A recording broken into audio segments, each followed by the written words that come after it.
홍익대학교 2013학년도 수시 유형 정리하겠습니다. 시험 시간은 홍익대의 경우 2시간 30분이 주어질 것입니다. 홍익대는 2011학년도에 세계문항 3천자 그리고 3시간의 시험을 치루었습니다. 그런데 2012학년도에 문항수는 그대로 유지한 채 자수를 700자로 줄이고 시간을 2시간 30분으로 단축을 했습니다. 마찬가지로 2013학년도에도 150분이 주어질 것이라고 예고를 하고 있고, 홍익대 논술이 방심하고 시험을 보러 가서 높은 난이도 때문에 된통당하는 그런 경우입니다. 시간이 아마 부족할 것입니다. 서둘러서 답안 작성을 해주셔야 될 것이고, 답안에 제목을 쓰지 말고 모든 답안은 하나의 완결된 글의 형식, 그런데 이것은 지시사항에 따라서 답안을 작성하게 되면 당연히 완결된 글의 형식으로 자연스럽게 흘러가게 될 것입니다. 700자에서 플러스 마이너스 100자 정도 이렇게 되는 만큼 각 문항에 따른 원고지 안배 잊지 마시고, 제시문의 문장을 그대로 옮겨 쓰는 경우 감점을 합니다. 따라서 문장을 부분적으로 인용하면서 인용한 문장의 의미나 그리고 개념 등을 자기가 덧붙이는 그러한 식의 인용서술을 해주시면 될 것이고, 답안지에 쓸데없는 표시 좀 하지 마십시오. 제발 부탁드립니다. 읽어주셔서 감사합니다. 이런 정도는 양반이고, 구차스럽게 홍익대에 꼭 가고 싶습니다. 홍익대는 신촌의 떠오르는 별입니다. 이따 이 소리를 쓰게 되면 절대 홍익대에 갈 수 없을 것이고, 답안은 대학 측에서 흑색 볼펜을 주게 될 것입니다. 따라서 지금부터 볼펜으로 답안 작성 연습을 하셔야 될 것이고, 수정액이나 수정 테이프도 쓸 수 없습니다. 따라서 원고지 규정에 따라서 볼펜으로 쓴 자기 글을 부분적으로 수정하는 연습까지 충분히 해두셔야 될 것이고, 전체적인 배점에 있어서 계열별 2배수가 주어지는 문항이 포함되어 있습니다. 따라서 모두 3개 문제지만 실질적으로는 4개의 문제가 출제되었다 이렇게 볼 수 있을 것이고, 논술이 점수 차이가 상당히 많이 나는 대학으로 알려져 있습니다.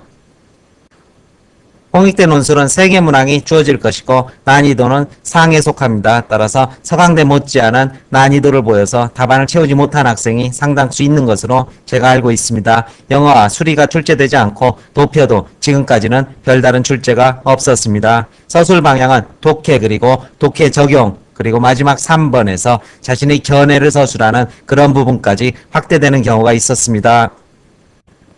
2012학년도에 제시문 구성을 보게 된다면 제시문 가를 중심 지문으로 삼아서 나와 다와 라를 다면적으로 비판하는 문제를 출제를 했습니다. 따라서 가의 키워드를 추출한 뒤 이것과 맞물리는 영역에 있어서 나, 다, 라를 제각각 비판해야 되는 난이도 상의 문제, 이렇게 문제 1번이 출제되었고, 문제 2번에서도 역시 말을 중심 지문으로 삼아서 현실 사례인 다와 그리고 사를 분석하는 문제를 출제를 했습니다. 그리고 문제 3번에서는 아에서 현안을 제시한 뒤 이 현안에 대해서 차와 차이, 대립적 견해를 서술하고 이것의 차이점을 비교 서술하라 이렇게 요구를 했습니다. 따라서 지난해의 경우 자신의 견해보다는 제시문의 독해와 적용의 문제가 더 많이 출제가 되었지만 2011학년도 문제 3번에서는 자신의 또 견해를 서술하는 문제가 출제되었었습니다.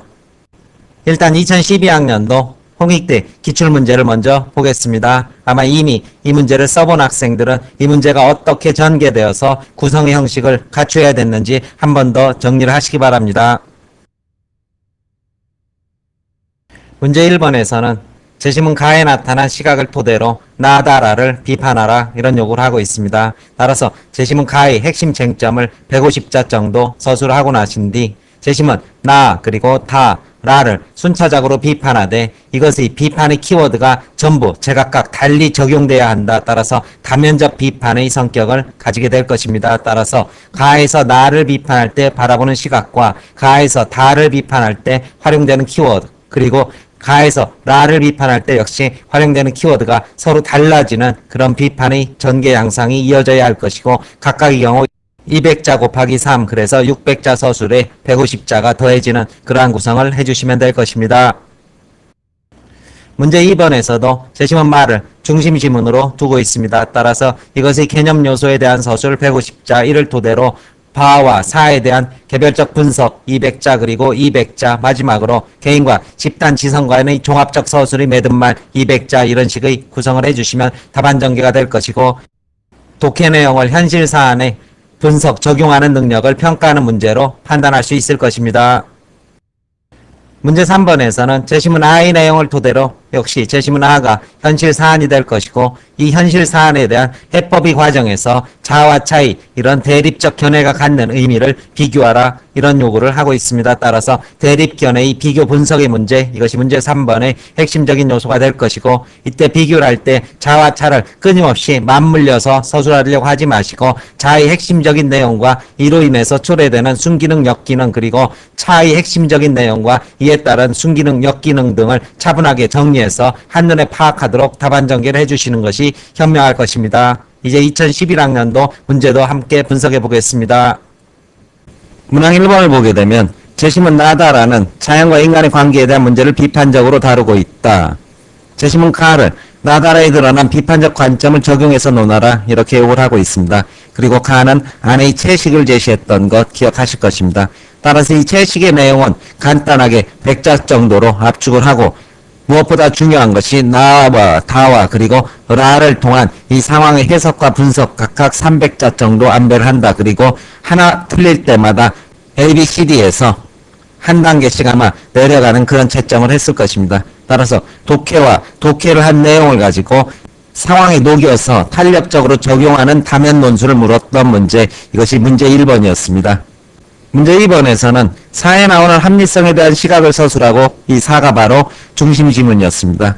과학적 합리성과 사회적 합리성 이런 주제였던 거 기억하실 겁니다. 그 시각에 입각해서 이것을 토대로 해서 마와 바의 내용을 논하시오 역시 독해와 그리고 독해 후 적용을 하는 그런 문제였고 따라서 중심 지문 사의 내용을 한 300자 정도에서 서술을 멈추게 된다면은 마와 바 역시 300 그리고 300 이런 기계적 원고지 안배를 한 뒤 이 중심 내용을 활용해서 반드시 중심 내용에서 제시된 과학적 합리성과 사회적 합리성의 그런 개념들을 가지고 마와 바를 분석해서 논평하는 그런 글을 작성하시면 될 것입니다. 역시 독해 그리고 독해 후 적용의 문제 이렇게 볼 수 있을 것이고 독해 자체의 난이도는 상이었습니다. 연대 연습한 학생들에게도 같이 연습을 시켰던 그런 문제였습니다. 마지막 문제 3번에서는 아의 주장, 자의 주장, 차의 해리의 생각 이런 윤리적 쟁점 하나 둘 세 개를 제시를 했고 이것에 대해서 비교하고 자신의 견해를 밝혀라 이런 식의 서술을 요구를 하고 있습니다. 따라서 아와 자와 차는 윤리에 있어서 생명의 가치를 비교할 수 있는지에 대한 상반된 견해를 보여준다 정도의 도입 문장 하나 그리고 이것과 관련해서 아의 주장 그리고 자의 주장 그리고 차의 주장을 가장 선명하고 명확하게 첫 문장에 서술을 하셔야 될 겁니다. 따라서 아에서는 생명의 절대적 존엄성이다 이러한 개념화된 주제를 첫 문장에 넣어야 될 것이고 자에서는 공익에 따라 생명의 가치를 비교하고 있다. 그리고 차에서는 자기중심적인 사고에 빠져서 생명의 가치를 평가하고 있다. 이러한 가장 핵심적인 내용을 첫 문장에 쓰는 것 이것만으로 충분히 비교가 된다는 사실 명심해 두시기 바랍니다. 복잡한 비교하지 마시고 각 제시문의 핵심 주장을 첫머리에 서술하는 것만으로도 홍익대에서는 지문의 비교로 충분히 서술의 점수를 얻을 수 있다. 이 부분 명심해서 시험장에 가서 비교하라 그러면은 개념적으로 명확하게 주제를 담아서 서술하라 이렇게 생각을 하시면 될 것입니다.